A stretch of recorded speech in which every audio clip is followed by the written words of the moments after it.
later. Hello mga kagala, so right now nandito tayo sa very famous na The Original Bizcocho House. So tignan natin kung ano ba yung pwede natin mabili sa loob. Let's go mga kagala.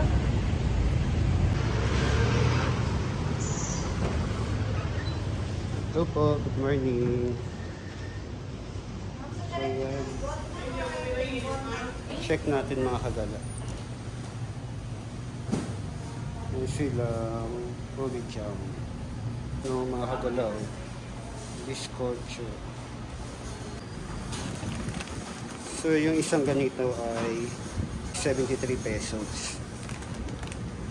Meron din namang butterscotch 82 pesos. Depende sa flavor. May dates, calamansi, mango, prunes, and tablea. Meron silang peri tart. Yan. Empanaditas. At mango tartlets.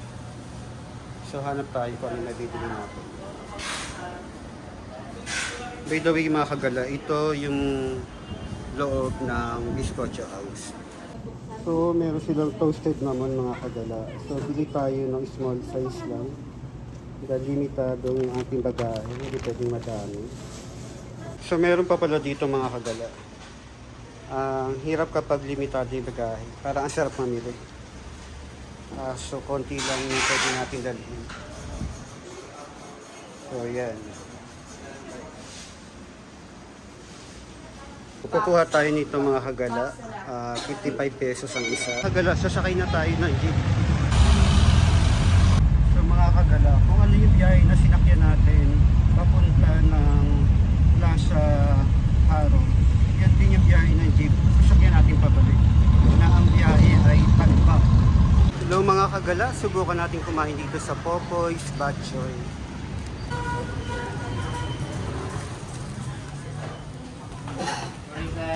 Hi, good morning. So yun yung mga presyo nila mga kagala. Okay natin. Yung special batchoy, yun po ba yun? Yung may picture na yan? Sige, isang order po. Tsaka isang puto. Isang bottled water. Okay. Ang total bill natin mga kagala ay 145. So umorder ako ng isang special batchoy worth 100 pesos, isang puto 25 pesos at saka mineral water. So yan yung in-order natin mga kagala, diba? Tsura pa lang, mukhang yummy na. So hindi tayo nabigo, matitikman natin yung special batchoy. So kain tayo mga kagala.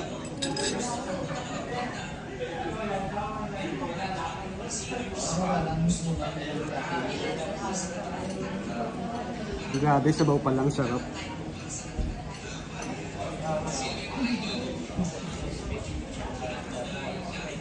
Saktong-sakto kasi wala pa akong umagahan. Tayo mga kagala. Yummy. Grabe.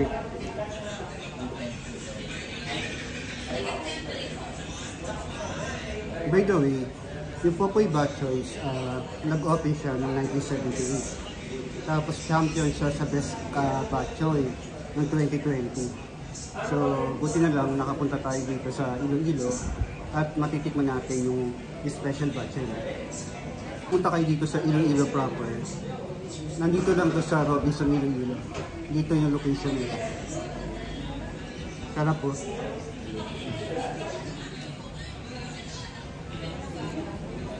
So yan yung itsura ng puto mga kagala. 25 pesos, 3 piraso. Tikman natin to mga kagala.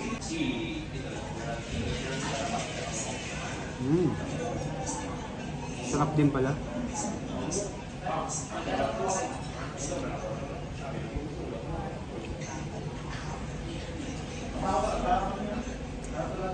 Fairness mga kagala, masarap.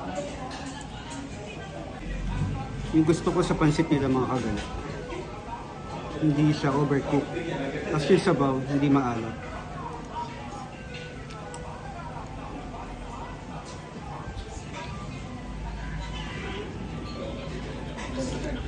Perfect i-partner itong puto.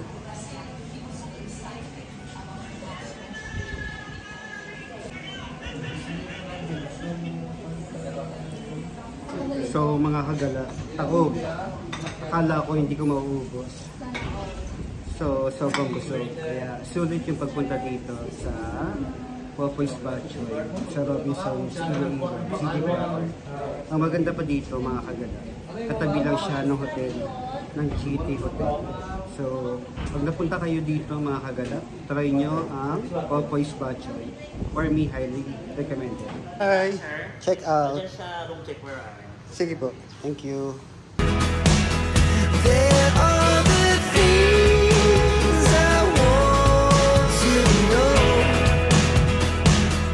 Secrets start in your heart so slow. But if you don't wanna tell me now, I guess I'll never know. Losing almost all my energy. So mga kagala, good afternoon sa inyo lahat. And finally, nakapunta tayo dito sa Roberto's. At dahil busog pa nga ako, dahil kumain ako ng batchoy, siopaw lang muna yung in-order ko. Ang worth nito ay 100 pesos in jumbo. So yun lang muna yung kakainin natin.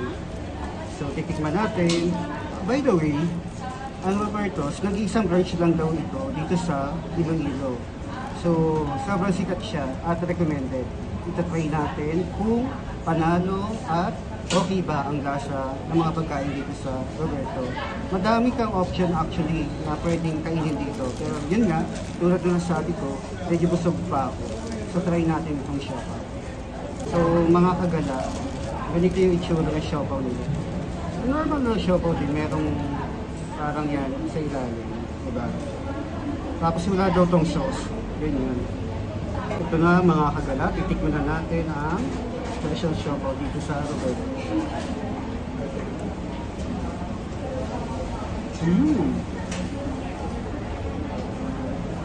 No doubt na sarap. Grabe. Unang kagat pa lang mga kagala. Lasang-lasa niya.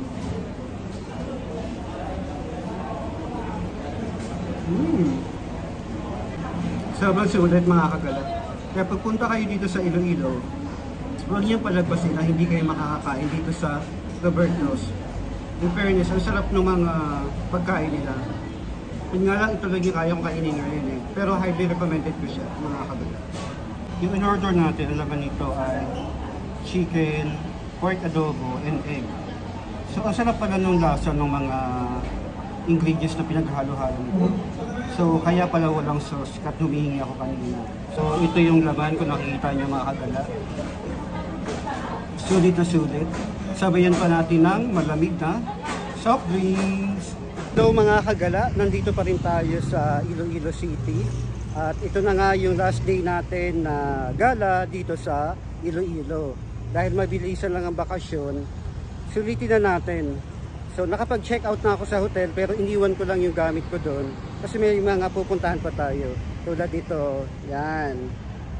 Ito yung kahapon ko pa hinahanap mga kagala eh. Ang dami palang esplanade. Pero right now, ito yung hinahanap ko na malapit sa hotel. So yan mga kagala, oh, I love Iloilo City.